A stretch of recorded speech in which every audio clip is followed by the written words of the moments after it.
आज का हमारा जो टॉपिक है वो अस्त ग्रहों के ऊपर होने वाला है। और अस्त ग्रह वास्तव में क्या है और इनका फलित चार्ट में कैसे किया जाए, आज हम ये देखेंगे। देखिए, क्लासिकल बुक्स में अस्त ग्रहों के ऊपर बहुत ही कम दिया गया है, बहुत ही ज्यादा कम दिया गया है। आप बुक टटोल लीजिए, फल दीपिका और जितने भी बृहद पराशर, होरा शास्त्र और बाकी सब, आपको बहुत ही कम जानकारियां मिलेंगी। बस उसमें ये दिया गया है कि अगर ग्रह अस्त हो जाते हैं सूर्य के द्वारा तो ग्रह अपना फल त्याग देते हैं। और जब आप इस चीज को लेके चार्ट में लगाएंगे तो चार्ट में अच्छे रिजल्ट नहीं आएंगे सामने वाले से। तो बाद में ये देखा गया या बाद में एक्सपीरियंस से ये जाना गया कि अस्त ग्रह फल अपना पूर्ण प्रदान करते हैं, बस उनमें एक बल की कमी आ जाती है। अस्त होना तो एक कमी है, बाकी जितने भी उनके जो बल अवस्था है वो तो ज्यों के त्यों है। तो हम पहले ये समझेंगे कि ग्रह का अस्त होना क्या होता है। बहुत देखिए, वैसे वैदिक एस्ट्रोलॉजी में 9 ग्रह है, वास्तव में वैदिक एस्ट्रोलॉजी में 7 ग्रह हैं। राहु और केतु को ग्रह रूप में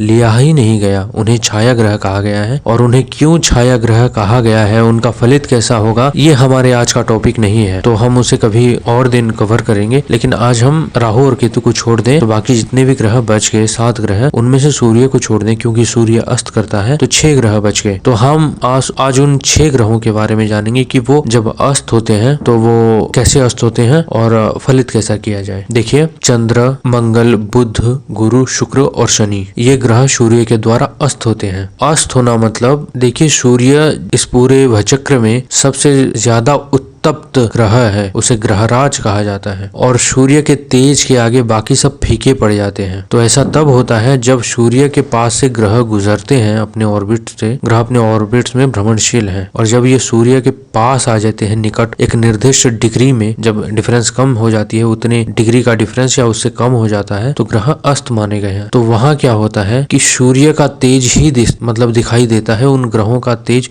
झुलस जाता है सूर्य के आगे। जैसे अगर मैं एग्जाम्पल से कहूं तो किसी रूम में अगर 1000 वाट का एक बल्ब लगा दिया जाए और उसके ठीक लग के साइड में एक दूसरा बल्ब 10 वाट का लगा दिया जाए, तो 10 वाट का जो बल्ब है वो आपको अच्छी तरीके से उतना तेजस्विता उसमें नजर नहीं आएगी। वैसे ही सूर्य के पास जब ग्रह आ जाते हैं तो उनका जो तेज है वो एकदम एक ऐसा लगता है कि खोस आ गया है, तो इसे अस्त अवस्था कहा गया है। अगर मैं आपको अच्छे तरीके से समझाऊं तो ग्रह अपने ऑर्बिट्स में घूमकर जब सूर्य के पास आते हैं, मान लीजिए चंद्र अपने ऑर्बिट्स में घूम रहा है और ऐसी अवस्था आ जाती है कि वो सूर्य के 12 डिग्री जो डिफरेंस है, वो 12 डिग्री या उससे कम जब आ जाती है सूर्य के पास, तो ऐसा माना गया है कि चंद्र अस्त हो जाता है। तब क्या होता है कि 12 से धीरे धीरे करके डिग्री जब कम एक सैचुरेशन पॉइंट तक पहुंची, किसी भी ग्रह का आप लीजिए, मंगल लीजिए, बुध ले लीजिए, तो 12 डिग्री से जब वो धीरे धीरे कम होके एक सैचुरेशन के पॉइंट पर पहुंचेगा, जब पूर्ण तरीके से उसे मतलब ऐसा लगेगा झुलस गया है, तब वहां से आगे वो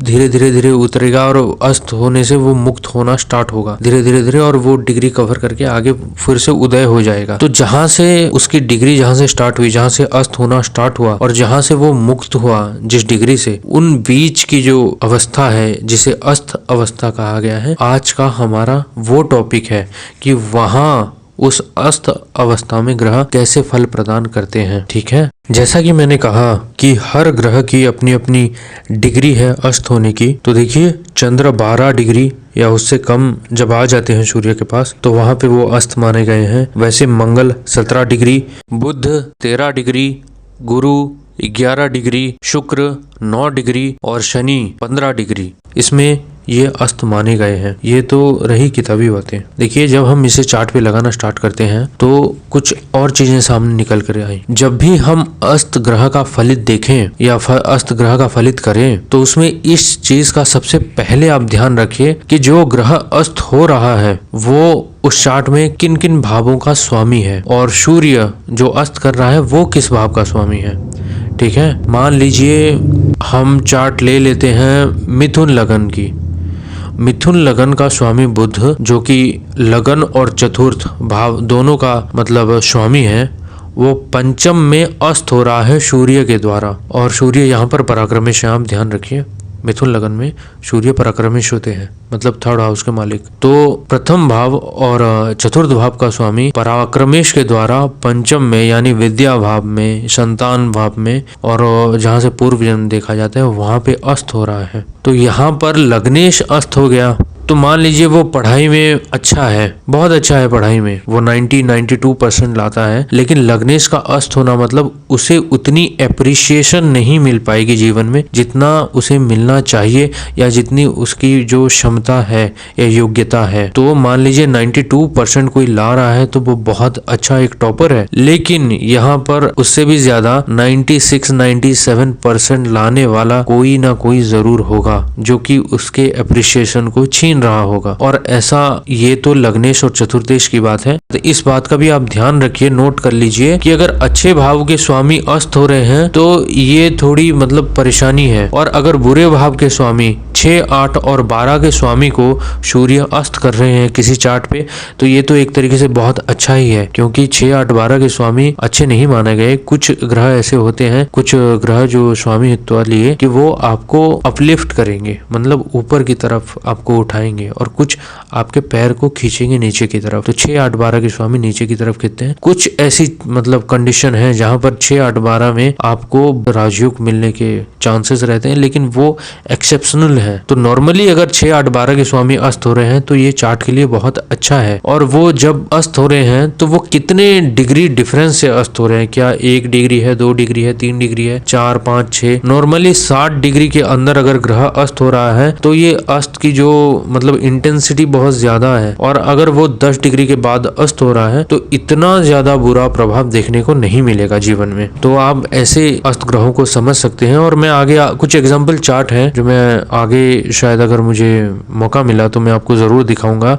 तो अस्त ग्रह अपना पूर्ण फल देने में सक्षम है, बस एक ही फल में कमी एक ही मतलब क्षेत्र में कमी आ जाती है, उतना रिकॉग्निशन नहीं मिल पाता है लग्नेश के अस्त होने। और ये हर एक भाव से अलग अलग इसके मतलब फलित हो सकते हैं, हर चार्ट में, हर भाव में, हर स्वामित्व लिए, हर डिग्री पर इसके अलग अलग मतलब नए नए फलित हो सकते हैं। यहाँ पर मैंने तो बस एक ही केस कहा है लग्नेश का। तो चार्ट को देखने पर ही पता चलेगा कि अस्त ग्रह उस चार्ट में कैसे एक्ट करेंगे। तो आप इस बात का ध्यान रखिए कि अस्त ग्रह ऐसे फल भी दे सकते हैं, वो अपना पूर्ण फल नहीं त्याग करते, ठीक है। जब भी हम चार्ट देखें तो हमें ना केवल राशि बल या भाव बल देखना चाहिए बल्कि पूर्ण षडबल का विचार करना चाहिए, ग्रह की अवस्थाओं का विचार करना चाहिए, ग्रह कैसे अवस्था में है, किस अवस्था में है, उनके डिग्री का विचार करना चाहिए और पूरे बलाबल विचार करके ही उनका फलित करना चाहिए। तो ऐसे में एक्यूरेसी भंग नहीं होती और जो सुनने वाला है उसको भी लगेगा कि मैं किसी अच्छे एस्ट्रोलॉजर से बात कर रहा हूँ। और इन सबसे ज्यादा और सबसे ऊपर की बात यह है कि एस्ट्रोलॉजी में लोगों का विश्वास बढ़ेगा, जो कि एक बहुत बड़ी चीज है, क्योंकि ये हमारे पूर्वजों की देन है और हमें इसे आगे बढ़ाना है। तो जीवन में